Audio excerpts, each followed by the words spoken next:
there are a lot of things happening, of course, in the news. In addition to, the fact that we heard also that it was kind of interesting to me. Well, it was. Well, I tell you better yet.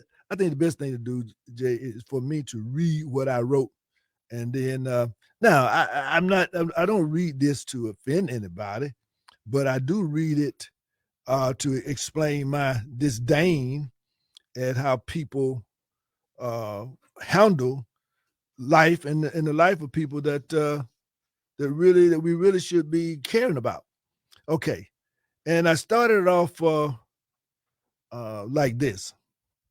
Uh, I said I watched the news three reports, it angered and saddened me. One, economic forecast. Two, the targeting of black hopeless youth as a cause of decay in our neighborhoods. And three, the targeting of black history as, excuse me, as being against the law. That is, if it makes some people uncomfortable.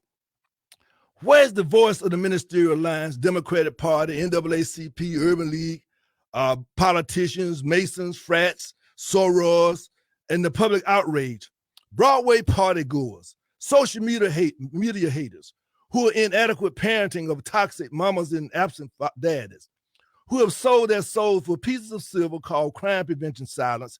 Shame on you all. You will hear from God for loving the devil, okay, for loving the devil more than God. Now, pray for the children. Pray for the children being killed and locked up while they are young. Because there's a Bible verse that says kill them while they're young. So I guess apparently we are repeating that problem and say while they are young, what is the cure of violence? Where's cure violence? We've been talking about all this money, cure violence, where's cure violence? They're not curing no violence out here. And I go on to say that what would Jesus do? What did Dr. King Day really mean to the sellouts? Other than, okay, we ate breakfast, somebody preached. Okay, but what did we do? He gave his life. Did you do anything that's transformative? Did you elevate any issues? No. So, and I'm also saying to all these people who, I'm street. Yeah, street peeps. You all are too needy to fight anybody but each other. Keep sleeping. You will wake up in the new jail. Amen Ra, always. So Jay, that's what I did before I went to sleep last night, man. What do you think, Jay?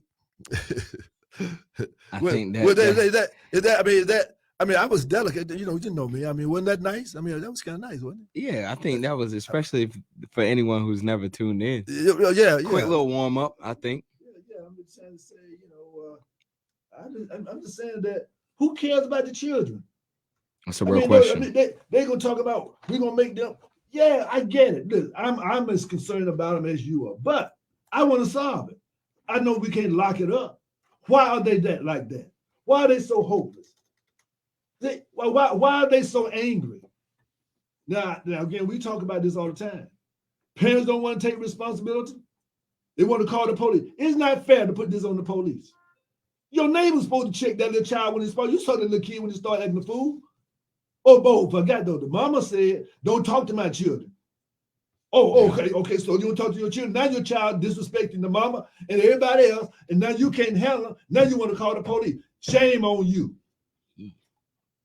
I'm gonna stop that because I'm passionate about this. I'm not angry. I'm not emotional about it. But I'm passionate. I'm passionate about it because I understand that's our future. And so the only way we can think about our future is lock them up. Well, what kind of future is that? You lock them up. What you teach them how to be better? Where's that? 80% of the children that go into the YDC come back out and go back in addition to the new people, right? That go in. And today, of course, our thing today is from prison to pardon. From prison to pardon. And then we have a dear brother here that he's walked the whole journey. And he's a role model as far as how to go from the I guess you call it, from the dungeons of despair, to the glories of elevation. And so I'm proud to call him a brother in many ways. And we just met, but I said to the brother, I said, look, you got to come on the show, man, because there's too many people out here that need to hear you and need to, to revitalize their desire to transform their life, and also realize that, look, if he can do it, then there's a chance you can do it too. So that's the other part of it. So I'm just delighted and happy to do that. And I'll tell you what we'll do if it's okay, Jay. Can we take an early break and then we come back? That way we have more time to do that without breaking. Okay. Okay. You listen to Vision now, the Supper Club. I'm the one that love you, and the doggone thing you can do about it. And Jay love you too, and you can't do nothing about it. The only thing you can do is hate. And by the way, I need some new haters because the old ones starting to like me.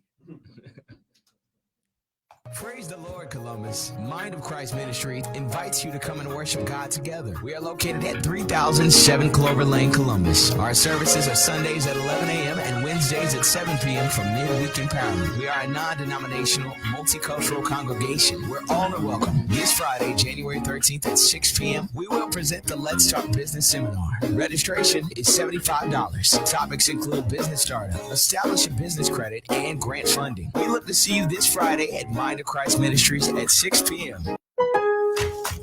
It's the final days to save big store-wide at the Truckload event at Lowe's. Right now, get deals on select major appliances and take home what you buy same day. And save an additional 10% on all in-store clearance appliances. Plus, get savings on even more items across the store, like up to 40% off select bathroom products. Hurry and head to your local Lowe's store or visit Lowes.com to shop the Truckload event today. Exclusions apply. While supplies last. Selection varies by location. See Lowes.com for details. Valid 126 through 28. Join Mark Patrick seminars, lose the weight, or stop smoking guaranteed, only $49.99. Seminar Tuesday, February 28th at the Doubletree by Hilton Hotel in Columbus. Weight loss seminar starts at 5:30. Registration 5 p.m. Stop smoking starts 8 p.m. Registration 7:30 p.m. Let's have some straight talk. Are you sick of being trapped in a title pond or just need a loan now? Call 1-800-NEW-RATE. If you're in a title pond trap, we can get you out. Check out some of these features. We save you thousands in interest. We lower your payments, possibly cut in half, and you get up to $1,000 in extra cash. That's $1,000 extra cash, and your first payment is not due for up to 45 days. Call 1-800-NEW-RATE. That's 1-800-NEW-RATE. RATE. It's fast, it's easy, and you get approved right over the phone, and you get your check today. Do you need a loan? Do you need to pay off that high-interest title pond loan and your first payment not due for 45 days? And you could maybe half the payment of the title pond? Call 1-800-NEW-RATE. That's 1-800-NEW-RATE. RATE. Did I mention you get up to $1,000 extra cash? That's 1-800-NEW-RATE. Get approved over the phone. Get your check today. That's 1-800-NEW-RATE. RATE. Did I mention you get up to $1,000 in extra cash? That's 1-800-NEW-RATE. RATE.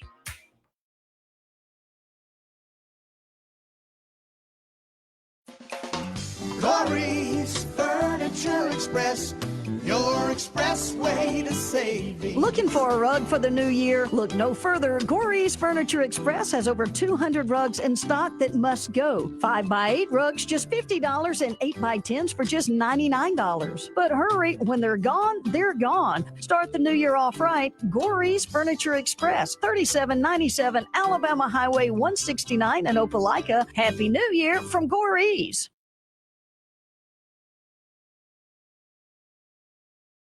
Your wedding, presented by PNB Broadcasting, is Columbus's most complete bridal show. Join us March 19th from 1 to 4 at the Columbus Ironworks on Front Avenue. This is the perfect opportunity for brides in the area to plan their entire wedding in one day, in one location. You and your bridal party will have exclusive access to the best services in the wedding industry, including DJs, cakes, florists, hotels, travel agents, photographers, and so much more. Want to be a vendor? Contact PNB Broadcasting at 706-327-1217.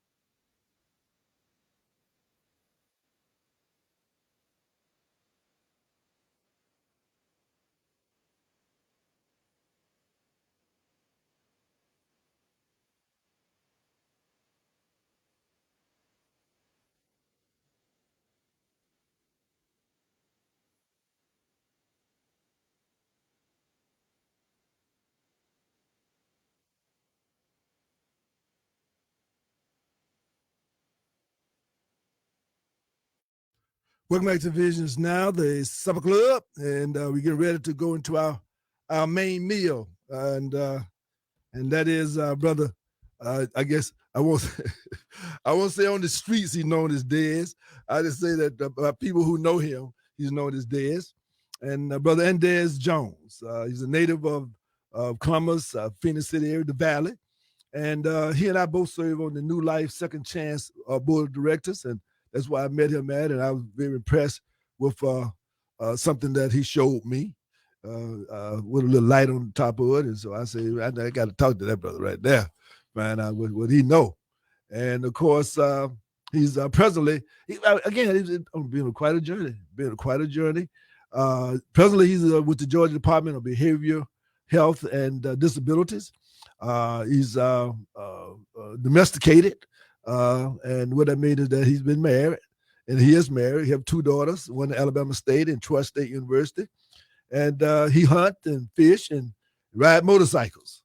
And in addition to that, he says he's played some chess. Anybody play chess around here? Anybody play chess? Okay.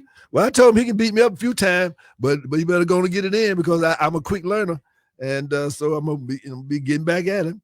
And of course, he's a part of that Masonic tree that's called, and of course, it's originally called the African Lodge.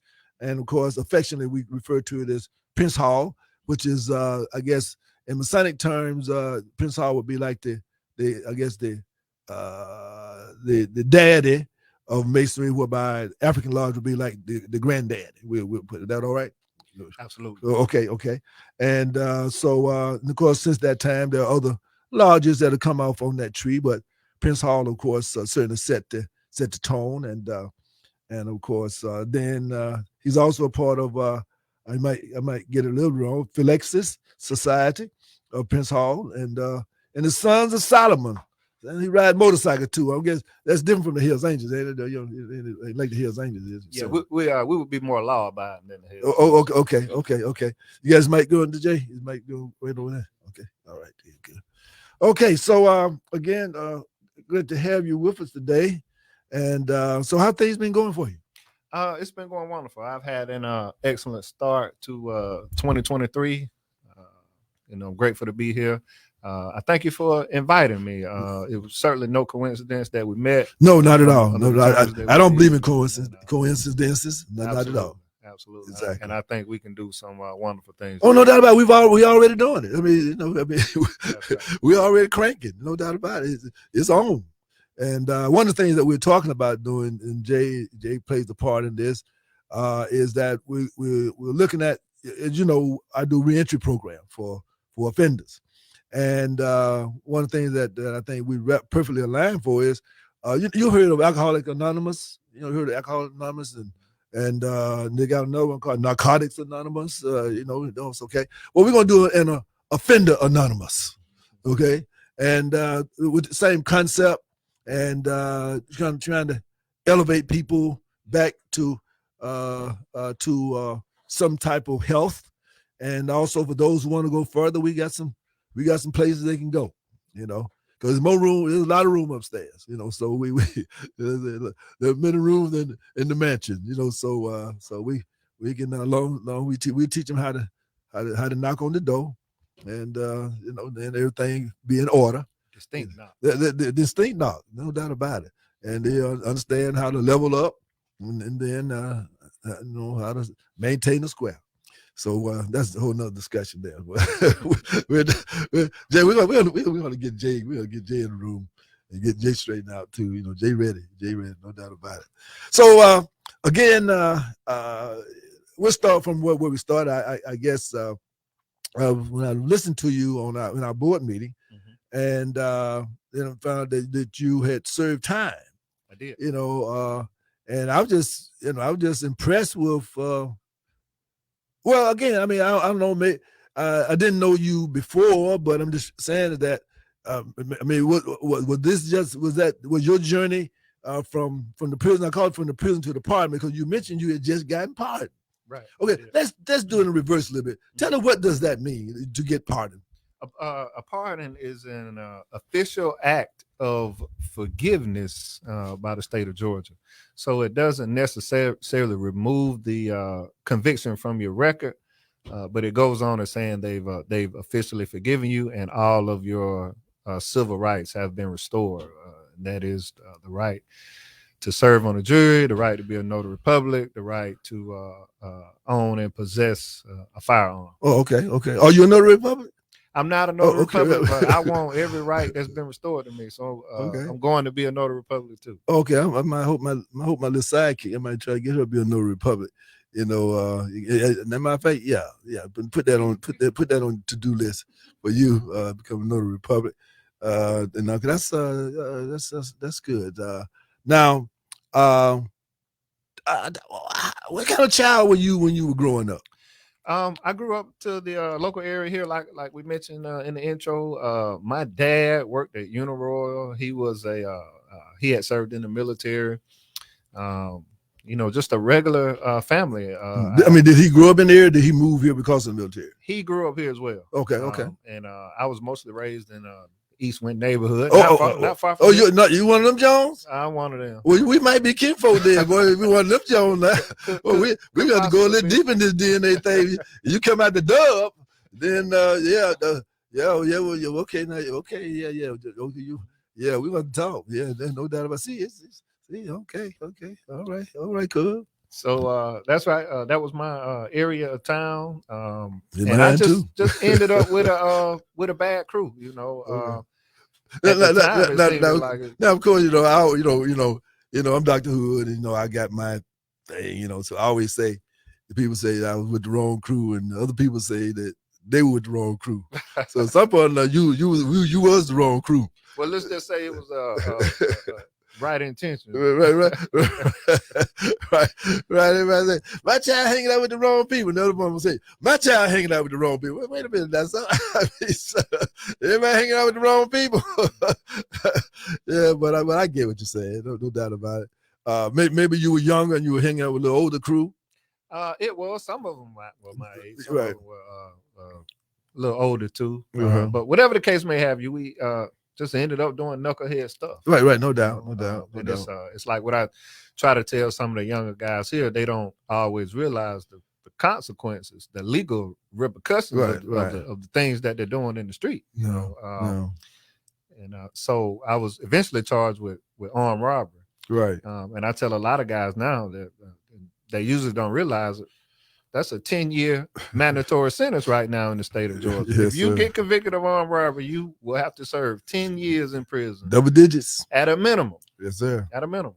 Exactly. So I was charged with armed robbery. Thankfully, there was no mandatory minimum 10-year sentence on it at the time. So how many did you have to do? I served 7 years and 3 months. Okay. So I went Good, was that because of a good time, or you just aced out there? I just lucked up and made parole. Okay. I served 7 years and about 3 months.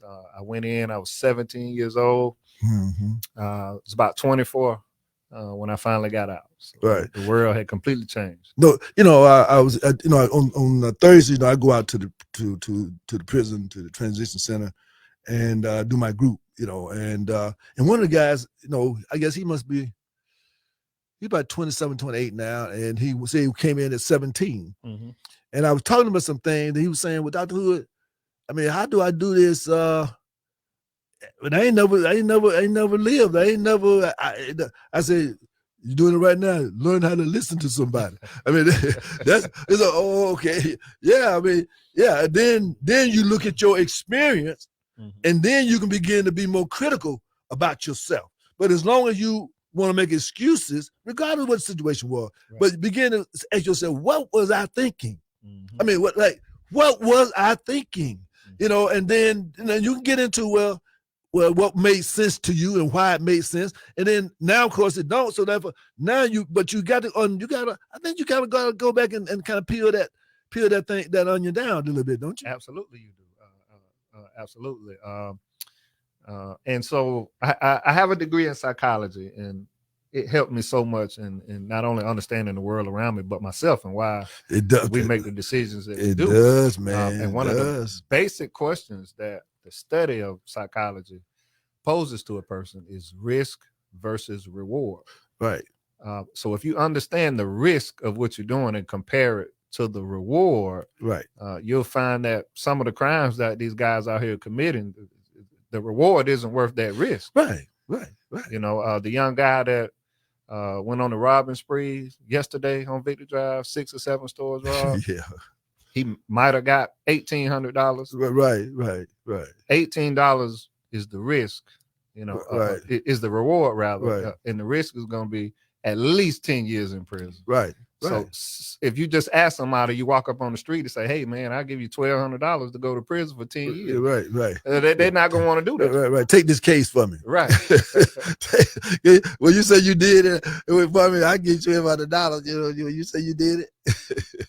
No doubt. I guess, and as you look back, if you could identify, I'm not gonna get into, you know, we're gonna talk more about some of these theories and things, not here necessarily, but if you can go back and think about it, at what point did your thinking, so to speak, step off the sideline, or step off the sidewalk? I mean, you understand? In other words, was it, you know, kindergarten, first, second, third, fourth? And when you look back, you say, well, I mean, it might have been one thing happened in the 3rd grade, and maybe it didn't really matter at that point, but then 5th grade, it has set the foundation for, I mean, like that. You understand what I'm saying? Sure.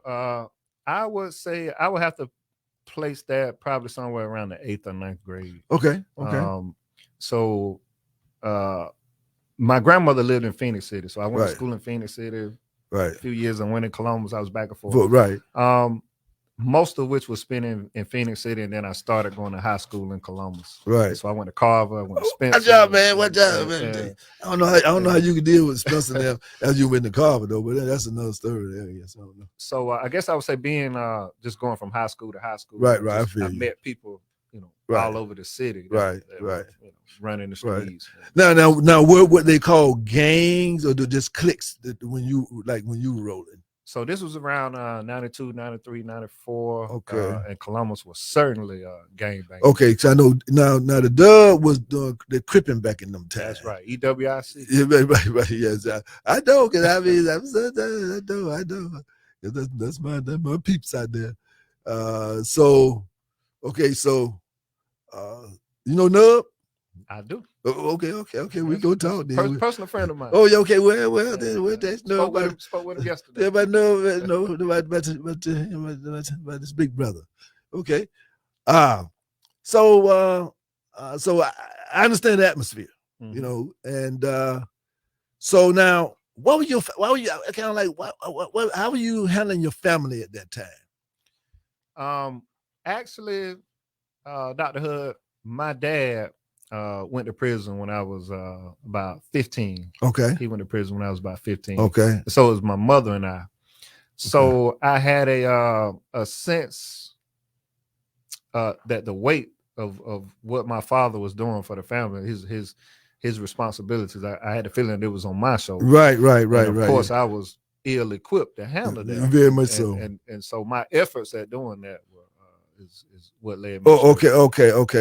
Well, because you know it's amazing. I mean, I can tell you the story. I mean, I've known this situation to a quick play. That was a young man, you know, and he got a young lady pregnant, and he didn't know what to do, so he decided he wanted to start selling drugs to make money. I mean, that just, you know, his intention to do something, you know, but the options for which he chose to do it, did not make sense. Right. And so that didn't end up very well. That's right. You know, but again, I get it that you know, many times, you know, one of my favorite quotes is that one of Dr. Hoodisms is there's a right way to do wrong and a wrong way to do right. And that was the wrong way to do right. It certainly was. Yeah. It certainly was. And the consequences of that quickly showed me that. Right. Yeah. Now, backing up just a little bit, what kind of student were you in middle school and your early high school days? What was that like? I was in mostly advanced classes. Okay. That's what I was thinking, that you probably was. Okay. Were you trying to prove something with the guys on the street, or did, you know, that you could fit in? I could attribute a little bit of that to it too. Yeah. Yeah. So So all the way through high school, you were doing pretty good. I was. Okay. And then how old were you when you went in? I was 17. Okay. Had you graduated or about to graduate or what? That would have been my junior year in high school. Okay, junior year. Okay. So at that point there, you kind of living a double life, I guess you call it a little bit, right? You got the street, where well, in a way, where you kind of letting the blend between the id and the super ego kind of take over the ego, Mm-hmm. and that kind of got you propelled because of the environment that caused that super ego stand up to fit in. Then that kind of got you, just in a mix of a whole kind of things, right? It is that coupled with the fact that I did not understand the consequences of they never do. I mean, if someone had to say, hey, if you do this, you're going to go to prison for 7 years, I'd have never done it. I didn't think that it would bring about that sort of punishment. And what now? I mean, I don't know, but I would think that someone probably said something like that to you, but it kind of went over your head. I mean, it was like, sometimes you kind of have the blinders on, and I mean, you hear it, but they're not talking to you. Mm-hmm. I mean, you know what I'm saying? But I'm sure that somewhere along the line during that time, because that some probably say you run with the wrong crowd, or you knew people that were going to prison. I mean, you knew people who were getting locked up, weren't you? Absolutely, I did. Especially at that time. Yeah, that's what I'm saying. In Winton, and Yeah, I had know. older guys. People in my family tell me, "Hey, going down the wrong path." Right. But you didn't that right brain, left brain, didn't connect the wrong path meant jail for me, and time for me. You know what I'm saying? Yeah. So that's real. Now, so at the point that did you immediately, when you got the case, did you immediately get rehabilitated? I mean, did you immediately say, "Oh man, I'm good. I'm gonna be good. I'm good"? I mean, or did you have to go in and kind of, let the toughness wear off a little bit? I mean, how did that transition for you? So I had an interesting legal case. Just to explain it quickly, my conviction was overturned on appeal. I came back. I had another jury trial, and they convicted me again. But to answer your question, once the judge sentenced me, they could have waited about 5 minutes and said, "We were just playing. Don't do this again," and they'd have never had to worry about it. Okay. Yeah. So you got religion real quick. Then. To me, it was overkill. Right. I know it's fine. I get it all the time. I do domestic violence classes, right? Mm-hmm. And everybody come in. Is that one guy came in? The guy been off the chain, cussing out the police, but he was saying that the police didn't have to arrest them.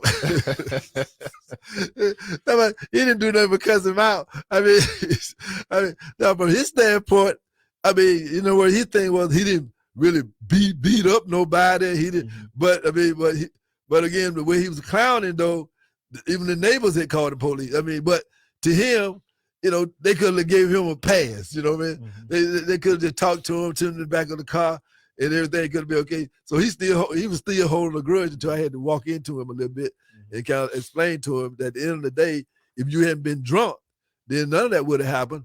And whose responsibility was that? Whatever happened from that, maybe you can talk whatever you want to, but if you hadn't been drunk, then you wouldn't have put yourself in that place. And then, so you're still responsible for, kind of bring yourself in harm's way a little bit. Absolutely, that's accountability. Right, that's a big part of how we heal and how we grow and how we become better. Exactly. So okay, you go in and so what was that wasn't federal? That wasn't federal. Was that state? Right? It was state. Okay. Mm-hmm. So what was prison like for you?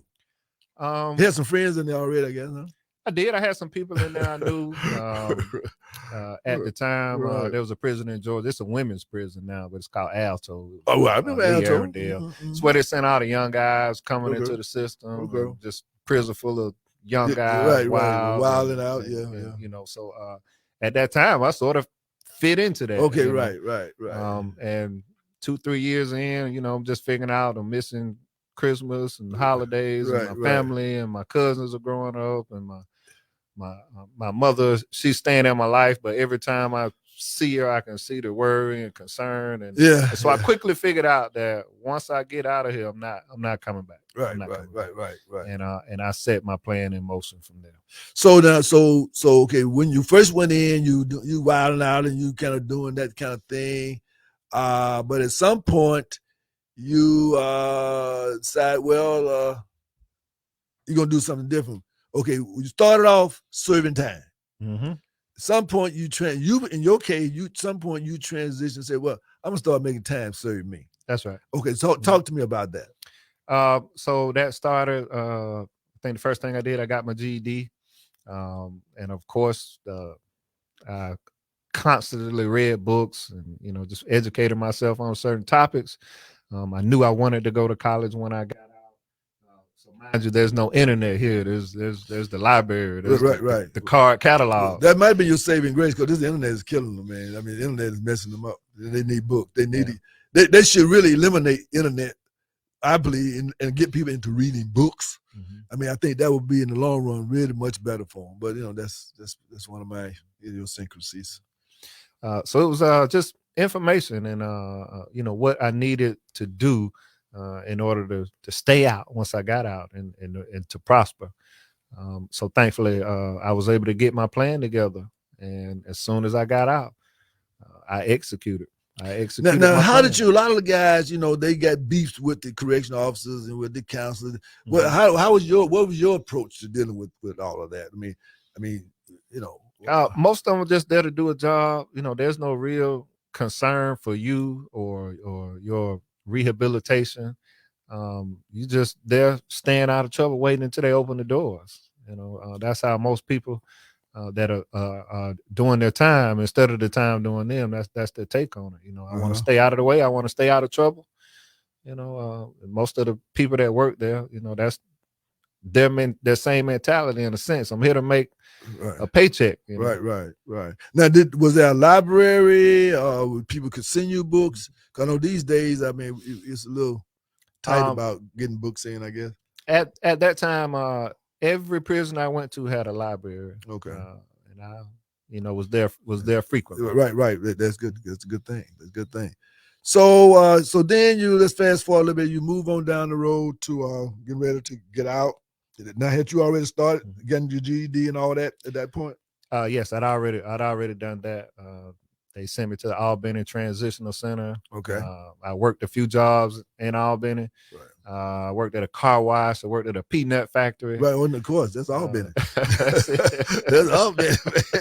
That's Albany, man. And once I got out, I stayed in the transitional center maybe 6 months, and I got out. I probably had about $2,500 in my pocket. Okay. Working at the and then that's the good thing about transition center. That you have a little something in your pocket. You'll walk away with a little bit of bread. Yeah, that's right. Exactly. So you can kind of parlay a little bit. That's right. Okay. And that beats the $40 check and the Greyhound bus ticket right, give you otherwise. Exactly. Because a lot of people be hitchhiking. They're coming out there.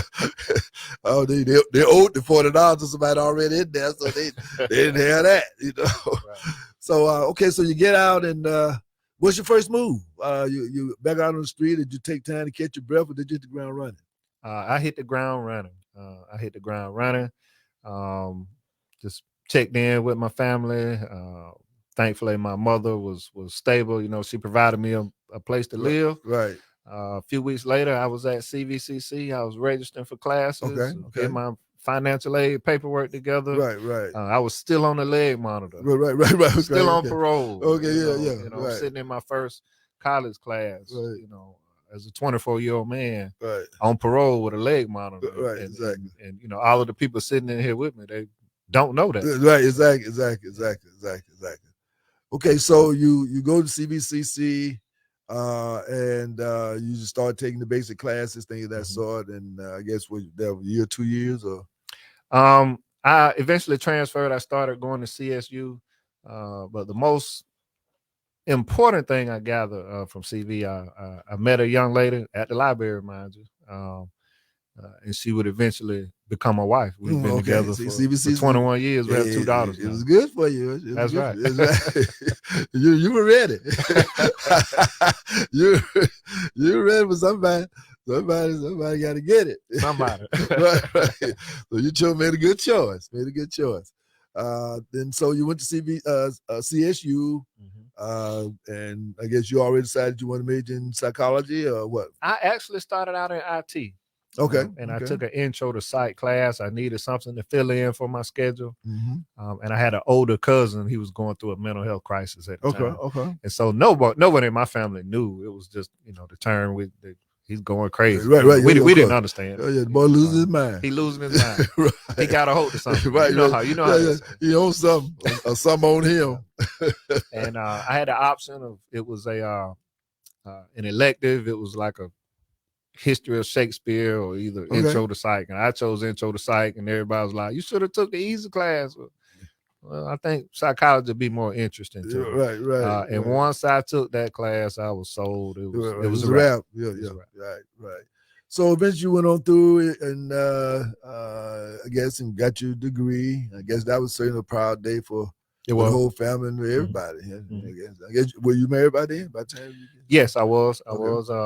And an interesting point of that is outside of my immediate family, my mother, my wife, my girls, a few of my closest friends, everyone, and this will be an interesting point later on, has always told me, I don't know why you're doing that. Nobody's going to hire you. Okay, and you see me slow walking down to that, because that's what I want people to kind of get a feel for, because because that's generally the notion is that what jobs you can't get, when you got a record, what jobs you can't get, that type of thing. So okay, what happened? To not make it a cakewalk, I in between that time, I worked several jobs that I did not want, that I did not like, but I needed to do it at the time, and it was my stepping stone. Like I said, I washed cars, I worked highway construction, asphalt, I waited tables, I worked in factories, I've been a salesman. I've done whatever I needed to do at the time that would put some money in my pocket and keep me out of jail. I've always told people that whatever job I need to have, I'm going to enjoy it. If I need it, that's right. I'm going to enjoy it. Listen, you follow me? And so then, and I see when guys sitting there talking about what they don't want to do. Listen, you better get in when you can fit in. Yeah, that's real. Okay, so you got your degree, and your first job was. My first job was at West Central Georgia Regional Hospital. Okay. It is through the state of Georgia. It is the Department of Behavioral Health and Developmental Disabilities. Right. You still in that job, right? I'm still. Well, maybe some other position, but you still different position, but same job. Yes, sir. And so what was that? I mean, what? So tell me now, what are the barriers? I mean, to people with offense? Is it the type of offense? Or tell me what determines whether or not a person can go into a profession or go get a state job? Because right now they don't even want to hire you to be with city council. They don't even want to hire you to work on the garbage truck with a record. I mean, you can work on there when you're locked up, but you can't get out and get no job. Get out, though. Yeah, I mean, so I'm just so what's happening with that? Some of it is how long you've been out. They consider that not the day you walk out. It is the day that your probation or parole, your sentence in its entirety, whenever that ends. And for most jobs, it's 5 years after that. Okay. So if you get out of prison today and then your probation or parole ends next year, then that's when the 5-year clock starts. Okay. Now, so does it cross the board? It's still like you can have an offense and a federal offense or whatever, and I mean, it can vary from employer. Okay, it's just somebody decided that you present yourself well, and they decide they're gonna try you.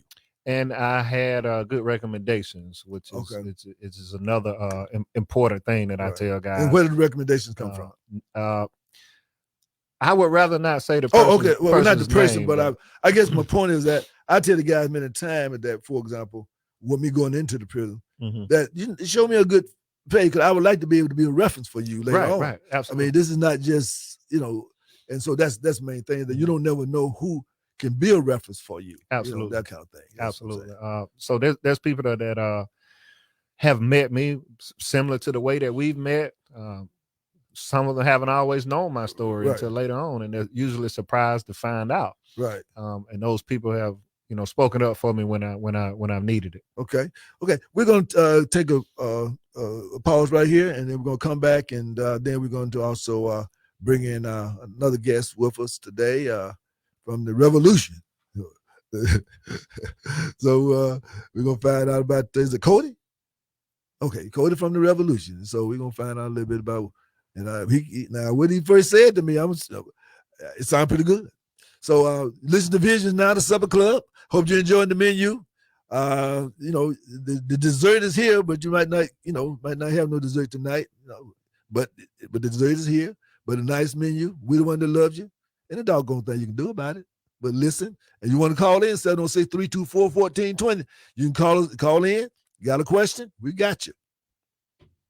Join Mark Patrick seminars and stop smoking now without cravings, irritability, weight gain, or your money back. Only $49.99 guaranteed. That's right. Don't just cut down, but stop smoking once and for all. Also, lose all the weight you want for just $49.99 guaranteed with Mark Patrick seminars. Let hypnosis destroy unwanted cravings, late day eating binges, boredom eating, stress eating, and lose the weight. That's right. Seminar Tuesday, February 28th at the Doubletree by Hilton Hotel in Columbus. Stop smoking seminars at 8 p.m. Weight loss seminars at 5:30 p.m. Sign up at markpatrickseminars.com.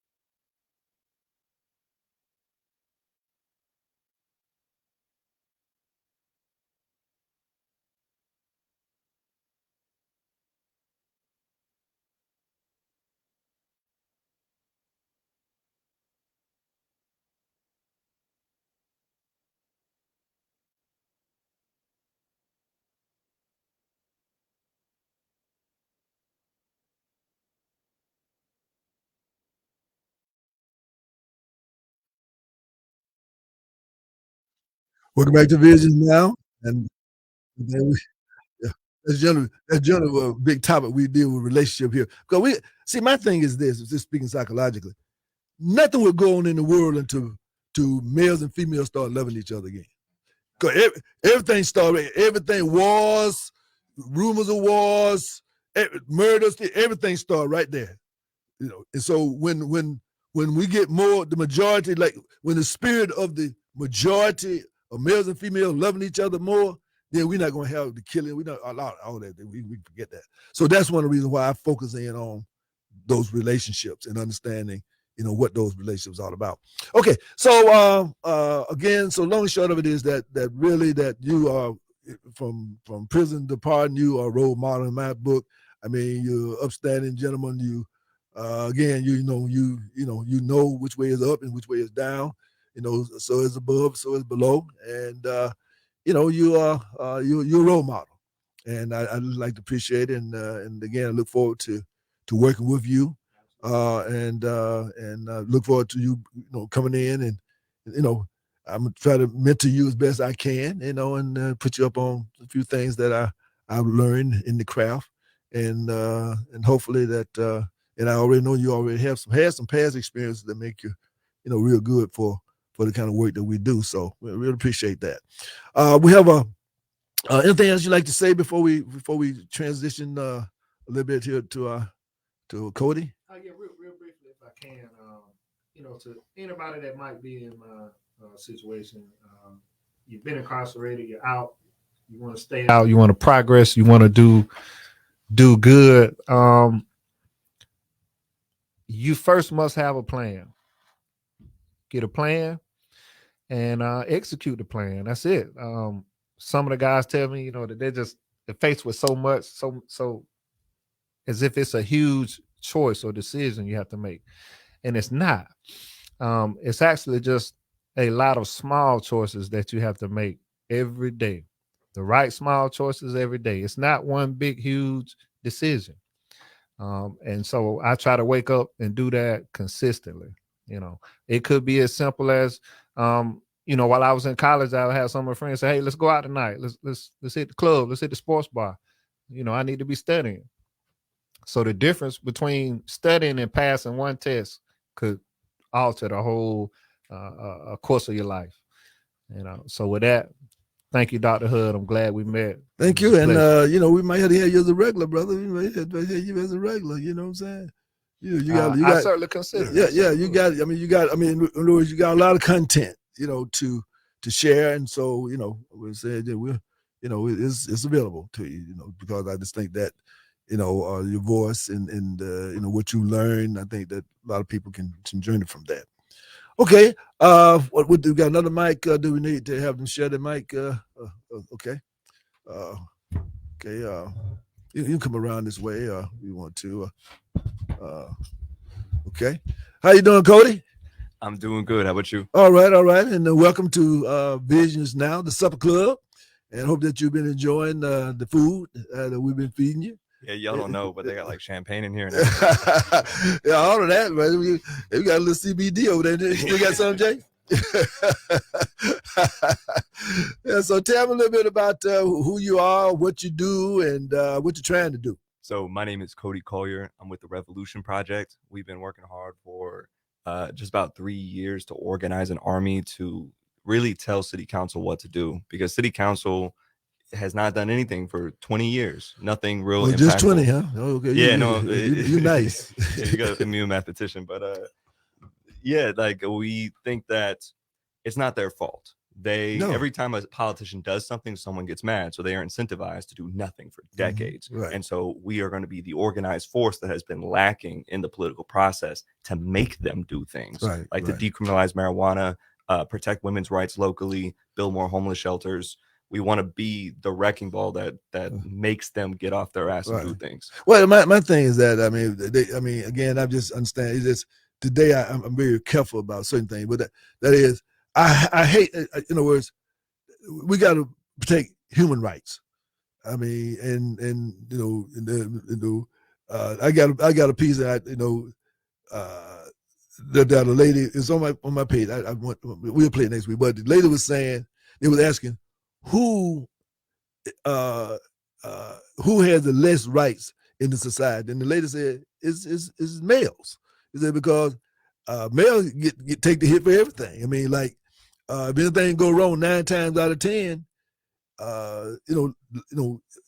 males can't get on welfare and get no apartment too easy.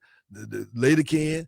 Even on divorce, 9 times out of 10. In other words, she just laid it out much better than I'm saying. But my point is that males have their own. They're different from females. Now females have theirs, but they're different. But again, who's killing each other the most? So obviously the mental health issues out there. Who's locked up the most? I mean, in other words, you follow what I'm saying? I mean, who's dropping out of school the most? I mean, is the guy. If you go to college these days, I think females are like maybe 25-1.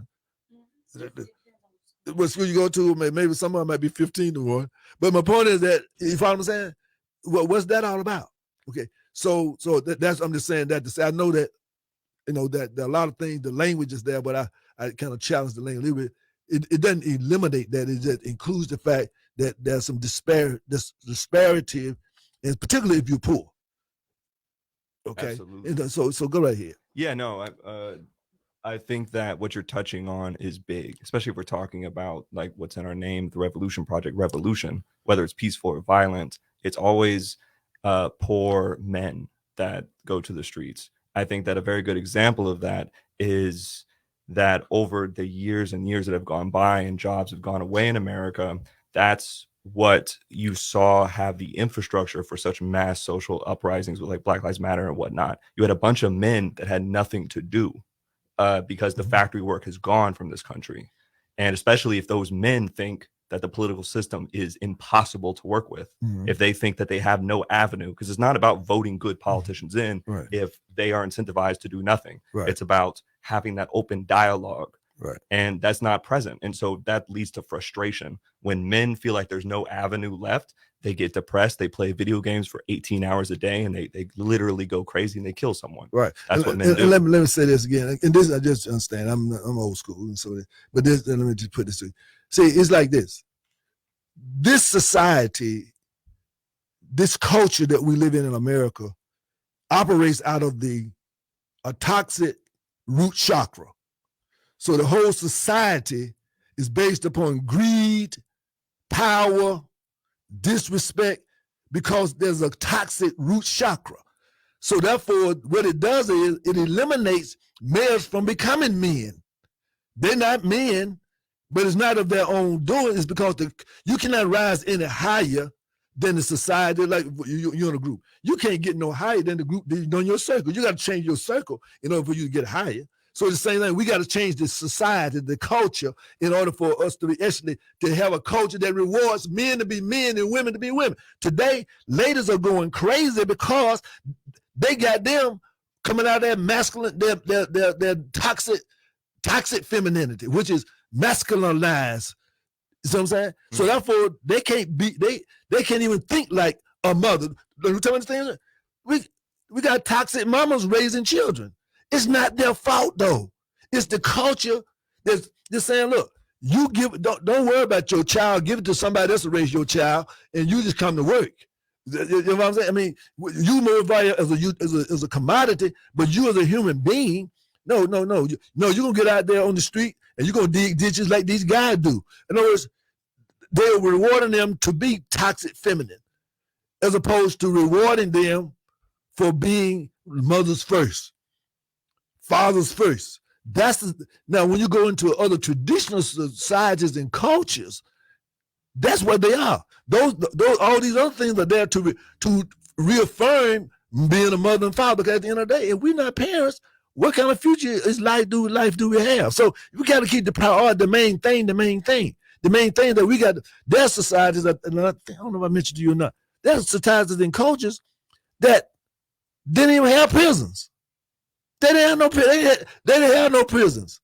That's because the number one job was creating human beings. So you don't need no prison when you have a healthy culture that rewards people being healthy. So I mean, so it becomes that kind of a situation, that we have to deal with. So we'll talk more about it, but I just want to put this. They're not men, because men don't do that. Mm-hmm. Men don't tap things. Men don't destroy. In other words, like I said, that the son of evil come to kill, steal, and destroy. You don't kill, steal, and destroy as a man. Mm-hmm. But when you're not able to elevate to your manhood, that's what creates the toxicity. When the female is not able to elevate into her queenness, into her divineness, then that creates toxicity. So as a result of that, children become secondary.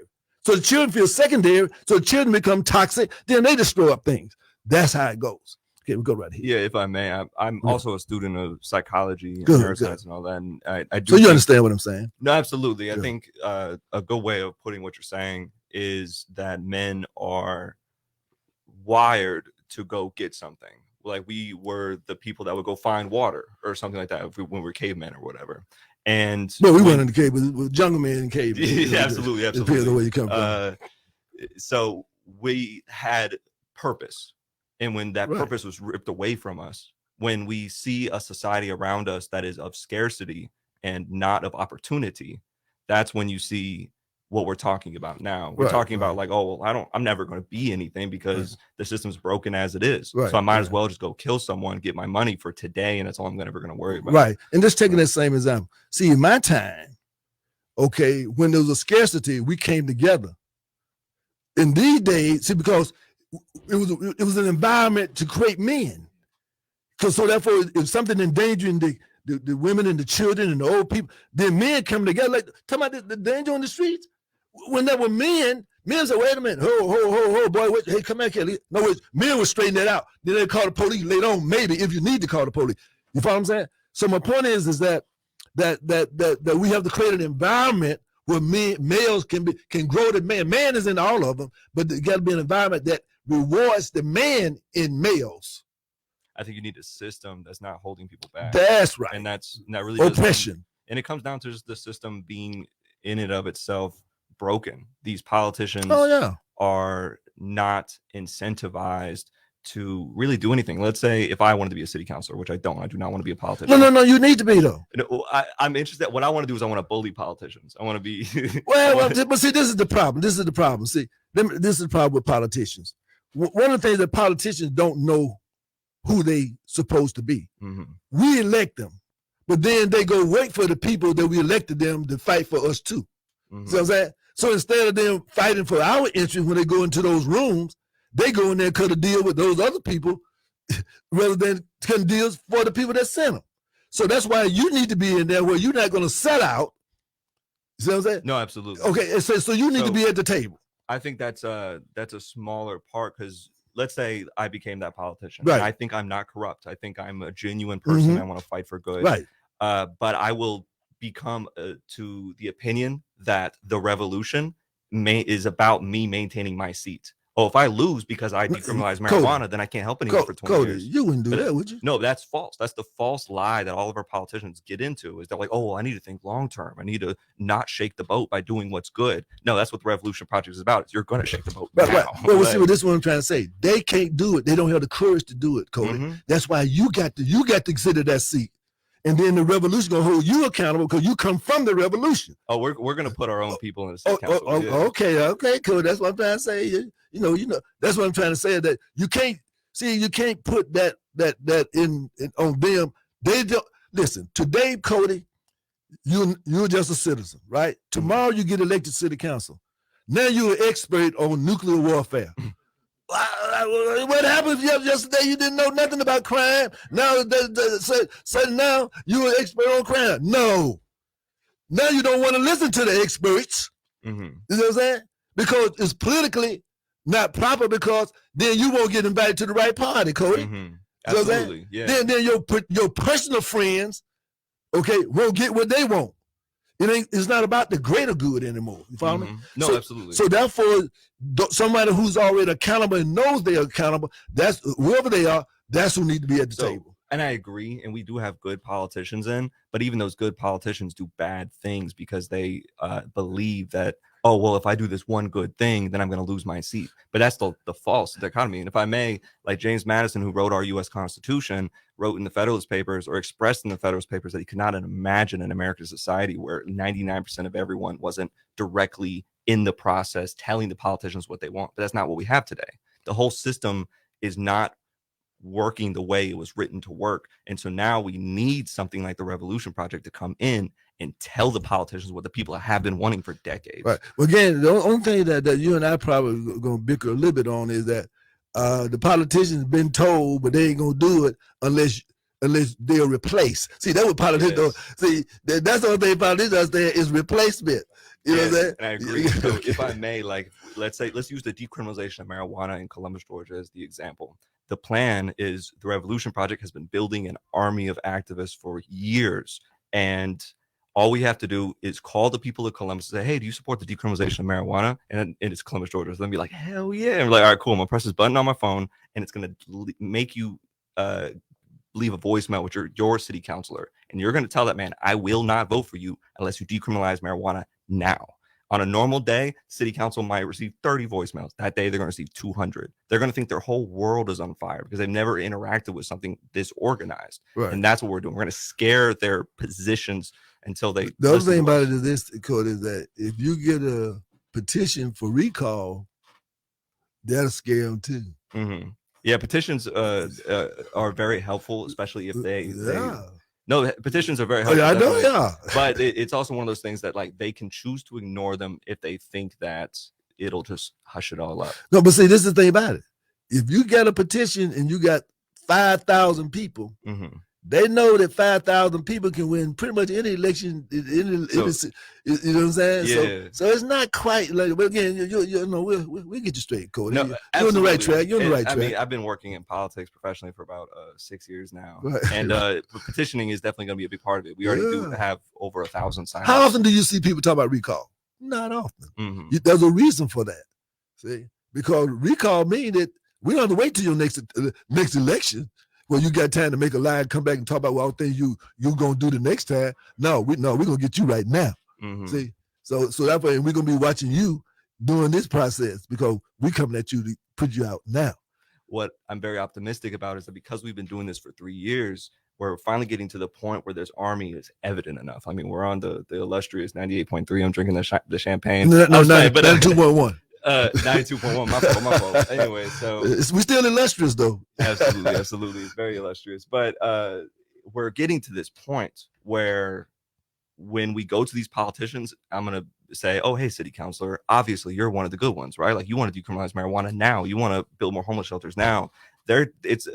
They don't want to be against us. They want to be with us. That's I right. feel like that once they realize, oh, my job's on the line, I better get in good with these people that are clearly with the masses. It's going to come like that. Right. Once you've shown them that you got the numbers with the recall. Absolutely. Right. Okay. Then they'll get it. But you can talk to them all day. They don't get it then. But when they start seeing these lists, Exactly. That's 5,000. I didn't get but 3,000 to get in, and they got 5,000 against me. Well, maybe I better listen. Exactly. Cody, you got to come back now. I mean, now this should be where you stop at whenever you want to get a message to the city council. This is where it should start at right here. You go that other place too, but I'm just trying to say this is where you start at here to let them know we're coming, so that they'll be alert. Okay, absolutely. We got your back, man. We got you. All right, appreciate you.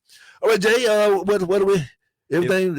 If I may, okay. At RevProj, REVPROJ is our Instagram. It's popping. Follow us. Sign our Google form. Donate money if you don't have time to volunteer. Okay. You got a Facebook page?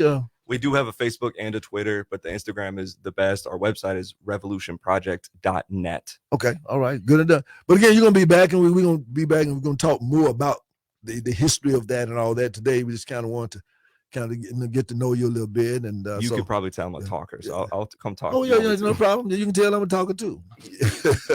So the talkers will be talking, no doubt about it. So again, Jay, I guess it's on you. We're the one that loves you, and of course, as always, the people without knowledge will suffer, and the people without wisdom will perish. Thank you.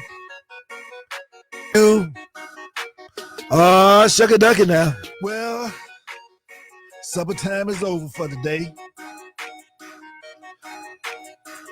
We're going to close up the village. Thank you for listening. Invite your friends to join in our weekly meal, supper time. Let's build that spirit of Harambe. Organize. Educate. Pamoja, Tutashinda, Uhuru Sasa, Watu Wazuri. Peace, soul, love, with a little sprinkle of power. Good night.